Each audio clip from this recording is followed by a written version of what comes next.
I built a car that can get over almost anything. When it comes to building vehicles in LEGO Fortnite Odyssey, flying machines are definitely better. However, I know plenty of people that prefer land vehicles over flying machines, and I love to build them. This idea came about when I noticed my normal daily driver had a hard time getting over uneven terrain. It also had no chance of getting up a 90-degree wall, so I wanted to make a car that could. This design has 4 main features that make it work. So the first thing is these forks up front here. It allows for this tire to be placed right in the center and all the way up front, so it's the first thing you hit when you drive over something. So the next thing is all of these wheels. It's probably a bit overboard, but these smaller ones here that are a little bit offset, what they do is allow for when you're driving over uneven terrain for at least one set of these tires to always be making contact, so you can always have traction. So it's really hard to see from the outside, but the next thing are these tires that are underneath in the middle. Kind of like these extra tires here. What those do is if you drive over a rock or something like that,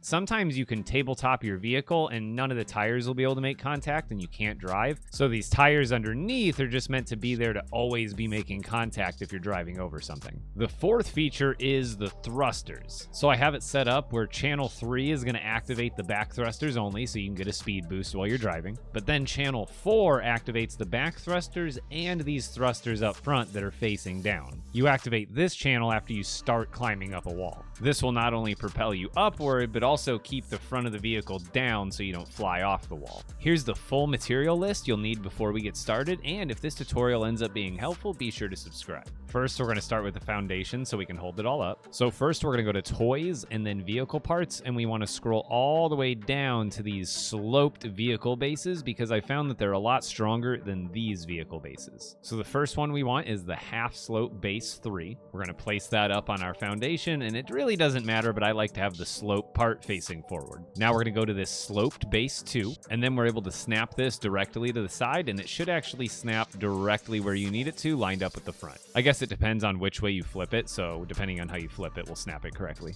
Then on each side, just snap 2 more of those going backwards. Then using the same piece, we're going to snap it here, and then we want to nudge it just 1 space back, so that way it's flush with the back of the vehicle. Now again, using the same piece, we're going to snap it to this one here, and then nudge it just 1 space in. And then the same thing for the other side, just snap it here, and then 1 space in. The next thing we're going to do is take a small driver's seat and place it right up front. Just make sure that's centered. Then we're going to take a large power center and place it so that's all the way towards the back, but not hanging off. Now we're going to place the chests, and I'm sure you can probably fit some of the other kinds of chests on here. However, for this example, I'm going to be using the gem-based chests, and you can pick whichever color you want. So for this first one, we're going to start on the back left, and we want it as far back as it will go, and then we want it 1 stud in from the outside. So in front of the chest, you should have 1 stud. Then go ahead and place another chest directly next to that. Now for the other side here, it's important that we start with the chest on the right. The reason is when you place a chest with these particular chests, if you place it directly to the left, it'll let you place it very close together. However, on the right side, it will only let you place it about 1 space away.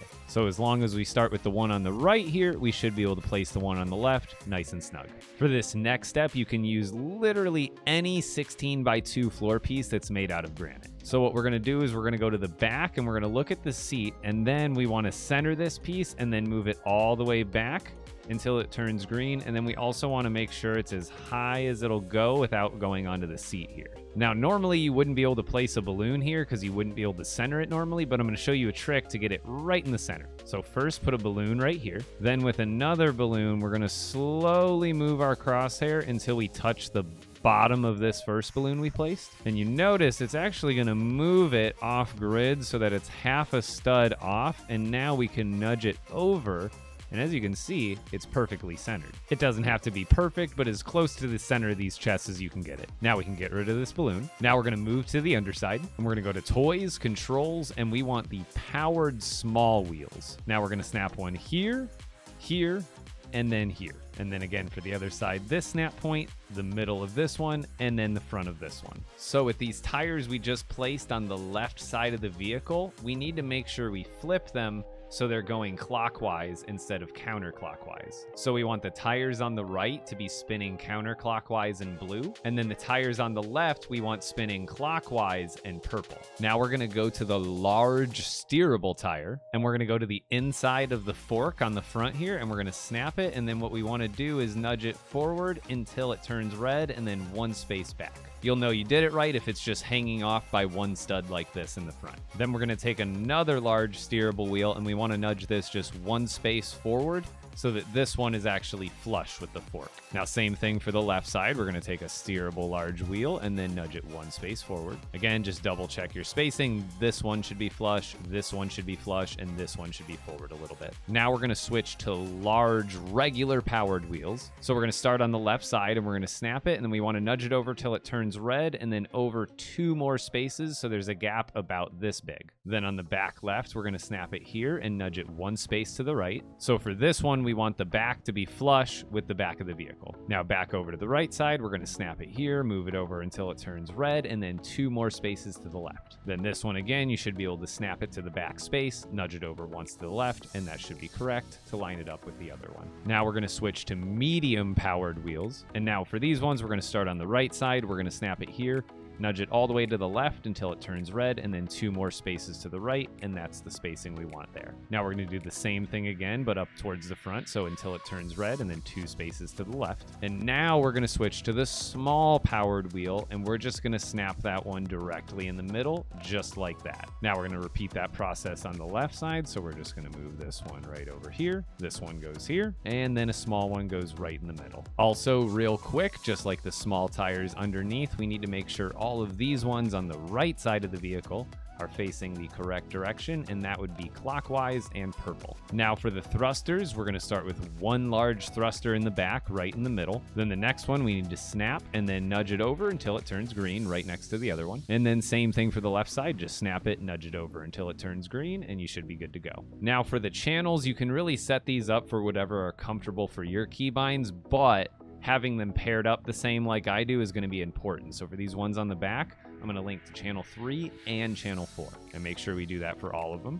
So channel 3 and 4. And then we need to switch to small thrusters, and what we're going to do is we're going to place these as far forward as we can because they do start to collide with the tires, so right there is perfect. Now for these two, we're going to link them off channel 3 and just channel 4. Same thing with this one, take it off 3, add 4, and just make sure you made all of the correct tires steerable and non-steerable. It should just be these 5 in the front that steer. So now when we activate channel 3, it's going to activate the back thrusters, and that's going to give us a speed boost. And then activating channel 4 is going to activate the ones in the back and the ones in the front, and that's going to help us climb walls. So again, you can make them link to pretty much any channel combo you want, whatever is more comfortable for your keybinds. But as long as the ones in the back are linked to 2 of the same channels and the one up front is linked to 1 of those channels, you're good. Now we should be good to break this down. Also, I forgot to mention it, but this wheel up front in the center actually needs to be switched so it's facing the right way as well. Now we are good to go. Also, as a quick bonus tutorial, I'm going to show you how to put a map marker on this vehicle, or really any other vehicle, sideways. The map marker is great for keeping track of your vehicle, but it's ridiculously tall and you end up hitting a lot of trees with it when you're driving. That, or if you're trying to park your vehicle in a garage, it's way too tall. So first, we're going to start with literally any 2x2 half wall that you want. I'm going to place it right about here on the right side. Then to make it easier to see, go to another half wall that's a different color and just place it right on top of that first one. Next, we're going to go to toys and controls, and then you want to scroll down to the pressure plate, and we're going to place that right on the second wall we just placed. Then it's easier if you do this from the floor, but we're going to take our map marker and we are going to crouch, and then we're going to look up until we touch the black part of the button, which is going to turn this map marker sideways. From there, we are able to nudge it. The controls are going to be a little bit weird, so just nudge it downwards, and then also make sure you flip it so the flag is facing inward. And then from here, we just want to nudge it as far down as it will go until it turns red, and then 1 space back up, and we're able to place it. Now we can go ahead and break this, and now we're good to go. Now we're not going to lose this thing. One thing I also like to do, you can go to furniture and then this displays, and then the wall mount, you can place one right here, and you can throw some sort of tool like an extra wrench or just some sort of other tool. So when you're driving out in the open, you can activate the thrusters in the back, and it actually goes really fast. And then the tires up front allow for you to start to climb almost any wall. When you start to climb, you're going to activate the channel that activates both thrusters, and you're going to fly up walls. But don't worry, because the balloon that we placed is always going to ensure a soft landing. This vehicle is actually really fun because it does have a balloon and some thrusters, but I wouldn't really classify this as a flying vehicle. And it's really fun to just rock climb with. After a handful of attempts, I was actually able to climb this entire mountain and get all the way up top. And I was able to climb an entire mountain in the snow biome. One thing I will admit is right now I'm in sandbox, obviously, but when I was using this in my expert world, I don't know if it's all the wheels draining more power, but I swear this thing's a gas guzzler. However, it was a fun challenge to build a vehicle that can climb up things and also store cargo. So if that was interesting and helpful, be sure to subscribe for even more LEGO Fortnite content.